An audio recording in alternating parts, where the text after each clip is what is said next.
Assalamualaikum, apa khabar semua? Terima kasih kerana sudi singgah ke channel saya. Saya harap anda semua sentiasa berada dalam keadaan sihat dan berbahagia selalu, insya-Allah.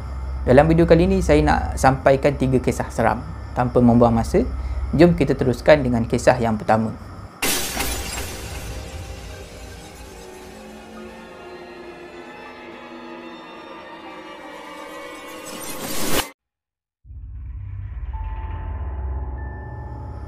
Selamat datang ke segmen Singgah Seram. Untuk kisah ni, saya akan gunakan nama samaran Samad untuk memudahkan cerita. Samad bekerja sebagai seorang pemandu teksi sewa. Maknanya, dia sewa teksi ni daripada syarikat lah. Setiap bulan, Samad perlu bayar sewa kepada syarikat teksi tu. Mula-mula kerja, tak susah nak dapatkan penumpang. Nak bayar sewa teksi tu pun mudah saja. Tak perlulah kerja sampai lewat malam. Tapi lama kelamaan makin sukar nak dapatkan penumpang. Jadi terpaksalah Samad memandu teksi tu sampai lewat malam. Barulah boleh dapat untung sikit dan boleh cover bayaran sewa setiap bulan. Lama kelamaan Samad jadi macam dah tak sanggup lah nak kerja macam tu. Bawa teksi daripada awal pagi sampai lewat malam. Jadi Samad dia panggil seorang kawan dia. Dia minta kawan dia jadi driver part time lah, memandu pada waktu malam. Kawan Samad pun bersetuju sebab memang kebetulan dia tak ada kerja masa tu. Jadi sekarang ni teksi yang Samad sewa tu siang dipandu oleh Samad, malam pula dipandu oleh kawan dia. Walaupun Samad dah tak dapat untung macam dulu, untung yang banyak macam dulu, tapi sekurang-kurangnya Samad boleh berehat. Malam dia boleh buat kerja lain pula. Tak semestinya bawa teksi. Dan dalam masa yang sama, Samad boleh tolong kawan dia ni, kawan yang tak ada kerja ni. Perkara ni bermula apabila Samad dan kawan dia yang memandu teksi part time ni berselisih faham, bergaduh. Memang teruklah bergaduh. Sampai tahap daripada kawan dah bertukar menjadi lawan, menjadi musuh. Akhirnya kawan Samad dah tak nak kerja dengan Samad, jadi pemandu part time. Dia pergilah di kerja lain. Tinggallah Samad seorang-seorang bekerja macam dulu. Dia memandu daripada awal pagi, lepas tu dia rehat 2 jam, dia makan, dia berehat, dia tidur sekejap. Lepas tu sambung memandu sampailah lewat malam. Macam itulah cara Samad nak cari duit, nak cover sewa teksi. Bermula daripada situlah, Samad mula mengalami perkara-perkara yang aneh semasa dia memandu teksi. Tak kiralah waktu siang ataupun malam. Memang dah banyak kali berlaku. Samad dia ambil penumpang macam biasalah. Teksi bergerak dan tak lama lepas tu enjin teksi dia akan mati. Kadang-kadang dekat traffic light, kadang-kadang dekat simpang, kadang-kadang teksi tengah laju ni, tiba-tiba enjin teksi mati. Bila dah jadi macam tu, terpaksalah penumpang ni turun. Takkan nak tunggu dekat situ kan? Dan Samad akan dimarahi, dicaci maki oleh penumpang tu. Ada juga penumpang yang baik, tak marah-marah pada Samad. Tapi kebanyakannya memang akan marah pada Samad. Samad dah pergi bengkel kereta, suruh mekanik check lah apa yang tak kena dengan enjin teksi tu. Tapi bila mekanik check, tak ada apa-apa yang rosak pun, semuanya okey aja. Samad mula menjadi bingung, apa yang tak kena sebenarnya dengan teksi dia. Selain daripada tu, ada banyak lagi gangguan lain. Contohnya, ramai penumpang yang mengadu terbau busuk dalam teksi Samad. Sedangkan Samad sendiri tak bawa apa-apa pun. Dan banyak kali juga penumpang tak jadi naik teksi Samad. Sebagai contoh, Samad nampak ada 2 orang berdiri dekat tepi jalan tahan teksi dia. Tapi bila Samad berhenti, penumpang tu dia nak buka pintu belakang, penumpang tu terkejut, tutup balik pintu dan lari. Tak tahu apa benda yang dia dah nampak dalam teksi Samad. Bila keadaan dah jadi macam tu, bayangkanlah macam mana keadaan Samad. Memang sangat-sangat susah nak dapatkan duit, nak bayar sewa, nak cari untung, memang sangat-sangat susah. Sampailah satu hari, pada satu hari ni waktu malam, Samad dia ambil seorang penumpang, seorang pakcik tu. Bila Samad dah berhentikan teksi, pakcik tu pun naik. Pakcik tu bagi tahulah di mana rumah dia, dia nak balik ke mana, bagi tahu. Teksi pun mula bergerak. Sepanjang perjalanan nak pergi ke rumah pakcik ni, Samad dan pakcik tu bersembang. Bersembang macam-macam topik lah. Daripada situlah Samad dapat tahu sebenarnya pakcik ni adalah seorang pakar perubatan alternatif, pakar perubatan Islam. Dan sebenarnya tadi masa Samad ambil pakcik ni baru balik daripada mengubat orang. Dipendekkan cerita, lepas dah sampai dekat kawasan perumahan pakcik ni, Samad pun nak lalu pergi, nak mandu. Pakcik tu dah bayar sewa semua. Samad mulalah nak bergerak. Tapi belum sempat kereta Samad bergerak, pakcik tu tepuk bonet teksi Samad. Jadi Samad pun toleh ke belakang. Samad tengok pakcik tu panggil dia. Panggil macam tu. Bila Samad nampak pakcik tu bagi isyarat macam tu, Samad pun buka pintu, keluar dan pergi dekat pakcik di bahagian bonet. Samad tanyalah pakcik tu, ya pakcik, kenapa? Pakcik ada tertinggal barang ke? Lepas tu pakcik tu cakap, Samad, pakcik nak tanya ni, Samad pandu teksi ni ada alami apa-apa gangguan tak? Apa-apa yang pelik? Bila Samad dengar pakcik tu tanya macam tu, Samad terus bagi tahu, memang ada pakcik. Kadang-kadang tu teksi saya ni, saya tengah pandu teksi, penumpang ada duduk kat belakang, tiba-tiba enjin teksi ni mati. Tak tahu apa sebab. Saya dah pergi bengkel, dia cerita semualah. Penumpang terbau busuk dalam teksi, penumpang tak jadi nak naik, macam-macam benda. Bila Samad dah terangkan macam tu, pakcik tu dia diam sekejap. Kemudian dia bercakap pada Samad, Samad, sebenarnya macam ni. Tadi bila pakcik turun daripada teksi kamu ni, okey lagi. Tapi bila pakcik lalu dekat bonet teksi kamu ni, pakcik rasa lain macam. Pakcik rasa memang ada benda dalam teksi kamu ni, benda tak elok. Jadi pakcik rasa lebih baik kamu buka bonet teksi kamu ni, biar pakcik tengok ada apa dekat dalam. Samad pun tanpa berlengah buka bonet teksi tu. Bila bonet teksi tu dah terbuka, Samad pun tengoklah, tak nampak apa-apa pun dekat dalam. Bonet tu kosong aja. Kemudian Samad perasan pakcik ni mulut dia bergerak-gerak, seolah-olah membaca sesuatu. Pakcik ni hembus ke arah dalam bonet teksi Samad. Lepas dah hembus tu, pakcik tu tudung jari ke dalam bonet Samad ke satu arah. Samad pun tengok ke arah di mana pakcik tu tunjuk. Bila Samad tengok, Samad terkejut. Samad ternampak ada satu objek yang terselit dalam bonet dia. Objek tu berwarna putih. Saiz lebih kurang macam remote TV, tak besar sangat lah. Dan benda tu nampak macam patung. Patung berbentuk manusia dibungkus menggunakan kain putih. Tak ubah seperti jenazah yang dah siap dikapankan. Senang cerita nampak macam pocong lah. Pocong yang kita biasa tengok dalam TV. Samad tengok sendiri benda tu. Ada 5 ikatan pada bungkusan putih yang bentuk macam manusia tu. Satu dekat atas kepala, bunjut dekat kepala, satu dekat leher, sampailah ke hujung kaki. Memang betul-betul nampak macam mayat. Dan dekat bahagian kepala tu memang terbuka macam ni. Samad tengok pada bahagian muka tu nampak macam ada lukisan. Lukisan bentuk muka lah. Dan ada cap jari yang berwarna merah dekat situ. Mengucap panjang Samad bila nampak benda tu. Bila Samad dah nampak benda tu, pakcik tu mula bersuara, Samad, benda ni lah yang membuatkan kamu mengalami gangguan ketika memandu teksi. Ada orang yang tak puas hati dengan kamu, berdendam dengan kamu, dia nak jatuhkan kamu, nak susahkan kamu. Samad terdiam. Samad mula berfikir, ini tak ada orang lain ni, ini mesti kerja dia. Samad fikir benda ni memang kawan dia yang buat, bekas kawan dia, bekas pemandu part time yang memandu teksi pada waktu malam tu. Jadi Samad pun dia cubalah tanya pakcik ni, pakcik, boleh tak saya nak tahu siapa yang buat macam ni pada saya? Pakcik tu pun jawab, minta maaf lah, pakcik tak tahu, sejujurnya pakcik tak tahu siapa yang buat macam ni pada kamu. Pakcik cuma dapat kesan saja keberadaan benda ni dalam teksi kamu. Bila pakcik tu dah cakap macam tu, tak apalah. Samad pun cakap, tak apalah macam tu pakcik, biar saya ambil benda ni, biar saya buang. Samad pun mula hulurkan tangan nak ambil benda tu. Tapi belum sempat Samad nak ambil benda tu, pakcik tu tahan. Kemudian pakcik tu cakap, jangan ambil. Benda ni tak boleh buang sembarangan, tak boleh buang macam sampah.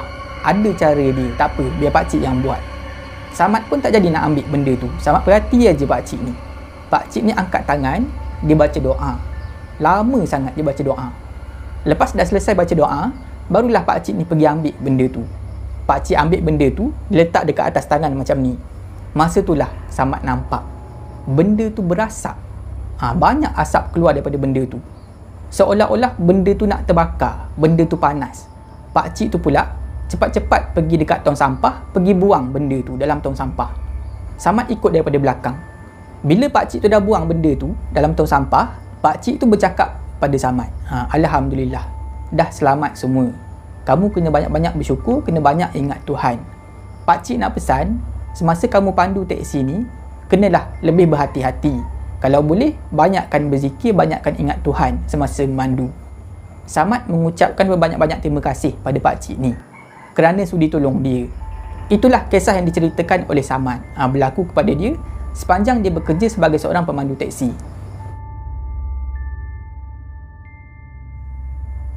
Untuk kisah ni, saya akan gunakan nama samaran Zul untuk memudahkan cerita.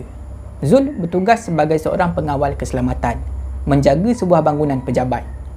Perkara ni berlaku semasa Zul bekerja malam, shift malam. Pada satu malam ni, Zul dia sedang duduk dalam pondok pengawal. Sedang Zul menulis tu buat kerja, tiba-tiba Zul terdengar bunyi daripada pagar depan, bunyi besi. Seolah-olah ada orang pegang pagar besi tu. Jadi Zul pun tolehlah ke arah pagar depan. Zul nampak ada seorang makcik tua sedang berdiri di luar pagar. Jadi Zul pun dia hentikanlah kerja dia tu. Dia letak pen, dia bangun, dia keluar daripada pondok pengawal, pergi ke arah makcik tu di pagar depan. Zul mula bertanya kepada makcik tu, ya makcik, ada apa yang saya boleh tolong? Makcik nak cari siapa? Makcik tu mula bercakap. Dia panggil Zul ni anak lah, sebab Zul ni muda. Makcik ni pula memang dah berumur, dah tua. Nah, makcik nak cari anak makcik. Anak makcik ada bekerja dalam office ni, dia bekerja lebih masa. Bila mendengar makcik tu cakap macam tu, Zul rasa hairan. Sebab setahu Zul, malam tu tak ada siapa-siapa pun yang bekerja malam. Sebab kalau ada staff ataupun pekerja dalam office tu yang nak bekerja lewat, dia perlu lapor kepada Zul, perlu tulis dalam buku laporan, buku catatan lah dalam pondok pengawal tu. Jadi Zul pun bagi tahulah makcik ni, maaf makcik, saya rasa makcik dah silap ni. Malam ni memang tak ada siapa-siapa yang bekerja malam dalam office ni. Tapi makcik tu berkeras. Dia cakap, ada, anak makcik ada kerja malam ni dalam office tu, dalam pejabat tu. Bila makcik tu dah cakap macam tu, Zul pun ditanyalah nama penuh anak makcik ni. Kemudian bila makcik tu dah bagi tahu, Zul pun pergi balik dekat pondok pengawal. Dia buka buku catatan tu, dia tengok. Tapi masa tu Zul tak buka pun pagar tu. Makcik tu masih lagi berada di luar. Bila Zul tengok, tak ada pun nama anak makcik tu dalam buku catatan tu. Bermakna betul lah, memang tak ada siapa-siapa yang bertugas pada malam tu. Zul pun keluar semula daripada pondok keselamatan tu. Dia nak pergi dekat makcik tadilah, nak bagi tahu yang anak makcik ni memang tak ada bekerja malam. Tapi bila Zul keluar, Zul tengok makcik tadi dah tak ada dekat pagar depan. Zul pun pandang ke arah sekeliling. Mana pula makcik ni pergi? Masa itulah Zul ternampak, rupa-rupanya makcik tua ni dah masuk ke dalam kawasan pagar. Dan pada masa tu, makcik tu dah nak dekat sampai dekat pintu utama bangunan pejabat tu. Bila dah nampak macam tu, Zul pun mula berjalan laju menuju ke arah makcik tu. Zul nak pergi halang lah makcik ni. Tak benarkan makcik ni masuk dalam bangunan pejabat tu.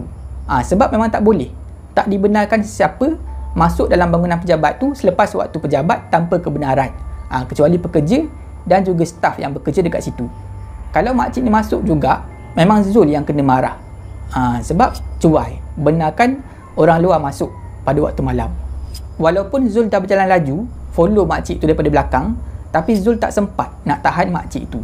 Makcik tu buka pintu utama bangunan pejabat tu, dia masuk ke dalam. Tapi jarak antara Zul dan juga makcik tu tak jauh lah, lebih kurang 3 meter saja. Lepas makcik tu masuk ke dalam, pintu tu pun tertutup. Tapi tak sampai 2 saat, Zul pun sampai dekat pintu tu, dia buka balik. Bila Zul dah buka pintu, Zul jadi hairan dan terkejut. Zul tak nampak pun makcik tu. Ke mana pula makcik ni pergi? Keadaan dekat dalam bangunan office tu gelap. Gelap gelita. Yang bercahaya masa tu hanyalah lampu emergency sahaja. Tapi masih lagi boleh nampak keadaan dekat dalam tu. Memang tak nampak makcik tu. Sunyi aja keadaan dekat dalam bangunan tu. Zul mula memanggil, "Makcik? Oh makcik." Tapi tak dengar apa-apa. Bulu roma Zul mula meremang. Kalau nak kata ada orang dalam bangunan tu, mesti Zul boleh dengar bunyi tapak kaki. Tapi tak dengar apa-apa. Zul cepat-cepat keluar, tutup pintu tu. Zul mula berjalan laju menuju ke arah pondok pengawal. Dia masuk ke dalam, dia mula jadi ketakutan. Dia tak tahu makcik tu apa benda. Masa tu Zul memang dah syak, makcik ni memang bukan manusia. Lebih kurang 4-5 hari lepas tu, adalah seorang pekerja lama ni, pengawal keselamatan yang lama, datang dekat office tu nak lepak, nak jumpa dengan kawan-kawan lama dia. Zul pun adalah masa tu. Lepas dia dah siap meronda apa semua, dia jumpa pakcik ni, pekerja lama ni, guard lama. Masa itulah Zul dia ambil peluang, dia bertanya kepada pakcik ni, pakcik, dulu masa pakcik kerja dekat sini, pernah tak berlaku apa-apa yang pelik, gangguan makhluk halus ke apa-apa?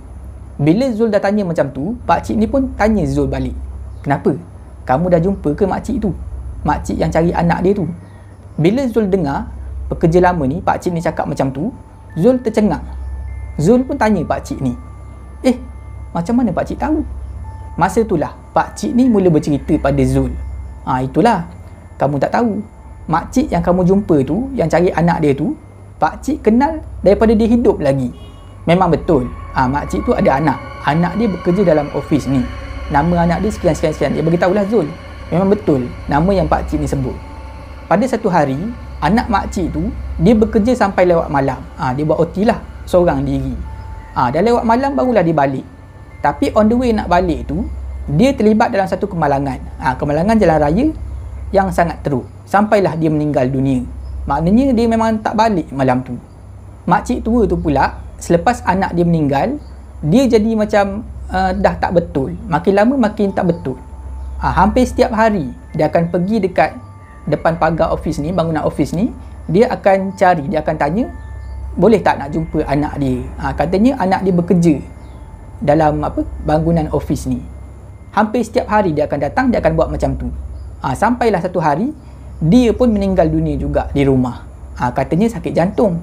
Dia meninggal dunia dalam keadaan yang gila macam tu.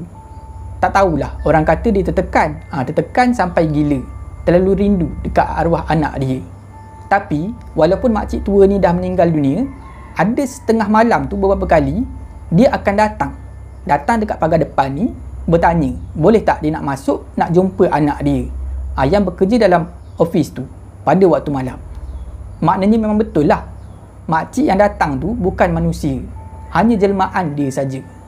Bila Zul dah tahu pasal perkara ni, dia ada juga rasa risau, rasa takut. Bukannya apa, malam hari tu dia nampak makcik tu dalam keadaan yang elok. Dia risau kali ni kalau dia datang, kalau dia ada datang lagi pada waktu malam, dia akan menjelma dalam keadaan muka yang mengerikan. Jadi Zul bila dia kerja shift malam, selepas dia dah tahu pasal perkara ni, dia akan pasang bacaan ayat suci Al-Quran dalam pondok tu, dan semasa dia pergi meronda, dia akan pasang sambil meronda. Dia buat macam tu sebab nak ikhtiar lah, sebagai pendinding diri. Itulah kisah pengalaman yang dikongsikan oleh Zul semasa dia bekerja sebagai seorang pengawal keselamatan, menjaga sebuah bangunan pejabat.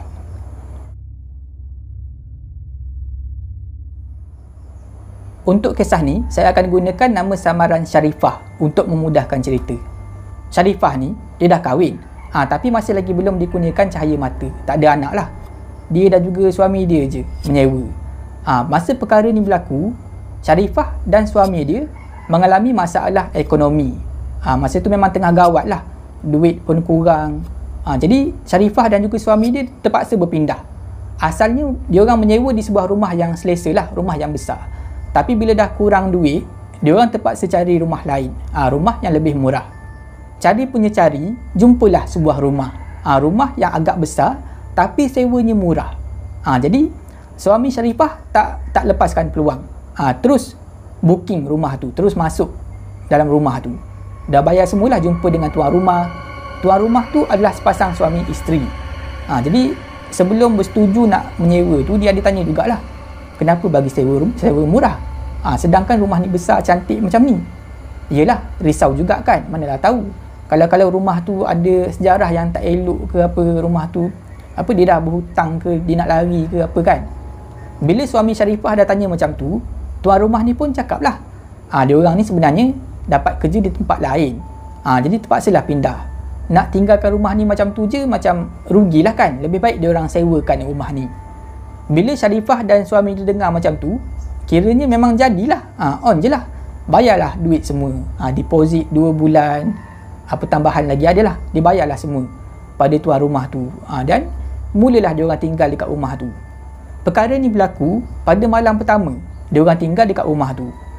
Kebetulan pada malam tu suami Sharifah bekerja. Jadi terpaksa tinggalkan Sharifah seorang diri.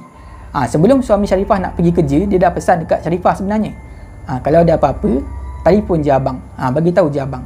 Lepas tu suami Sharifah pun dia mula berlalu pergi ke tempat kerja. Tinggallah Sharifah seorang-seorang dekat rumah tu.